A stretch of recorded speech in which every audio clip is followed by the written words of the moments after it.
يا ريت ما نكررش بقى الكلام اللي انت هتقوله ده اتقال، يا ريت بس ما نكررش بقى عشان يبقى نخش في حاجه جديده. ماشي؟ لو انت حاسس ان هتقوله مكرر ادي فرصه للطرف يعبر. لو انت حاسس ان زمايلك اللي معاك اللي على الترابيزه دول قالوا الكلام اللي انت هتقوله فنديهم فرصه يعبروا. اتكلم في الاعلام. اتفضل. دلوقتي في طبعا مقسوم نصين، نص مؤيد للنظام ونص معارض للنظام. نص معارض للنظام دلوقتي مقسومين برضو الاثنين. مثلا في قنوات ايام الدكتور مرسي كانت معارضه ليه، وكان في قنوات مؤيده. القنوات المؤيده دي كانت مثلا زي الجزيره، مصر 25، والناس، وحافظ الى اخره. ما كانتش لسه ظهرت القنوات. ماشي؟ القنوات المعارضه ليه زي السي بي سي والنهار وان تي في والحاجات دي كلها. وان تي في والحاجات دي كلها. متهيألي ان الرساله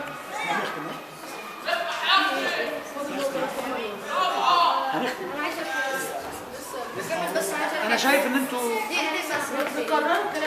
يعني انا شايف ان انتوا يا مش مذاكرين كويس اللي انتوا هتقولوه، يا اما مش محضرين نفسكم كويس. انا مبسوط بعمر يعني بصراحه. مبسوط بعمر. عمر واد برنس. نعم. عقل اتفضل. دلوقتي هو اتكلم عن باسم يوسف، قال ان اول حاجه هو باسم يوسف اول حاجه قال ايه؟ قال ده اعلان ساخن، وفي ناس عجبها الكلام ده. معنى هذا الكلام اللي انت قلته ان السينما المصريه الناس عجبها اللي بيحصل في السينما المصريه، في ناس عجبها السينما المصري، في ناس عجبها اللي بيحصل ده اللي بتعمله. طيب جميل جدا. اللي احنا شايفينه بعد اذن حضراتكم ان انتوا محتاجين ان انتوا لحظه بس، محتاجين ان انتوا ان شاء الله تذاكروا كويس وتعملوا مناظره ثانيه. ما خلاص كده، وتعملوا مناظره ثانيه.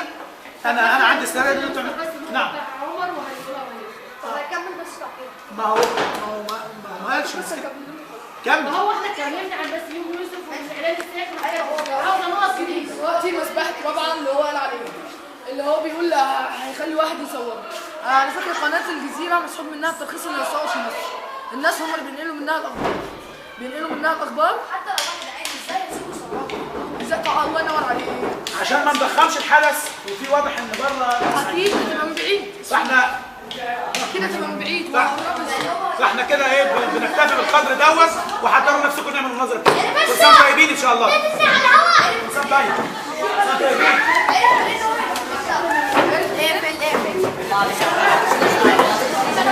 صورت العيال كلها؟ صورت العيال كلها ولا؟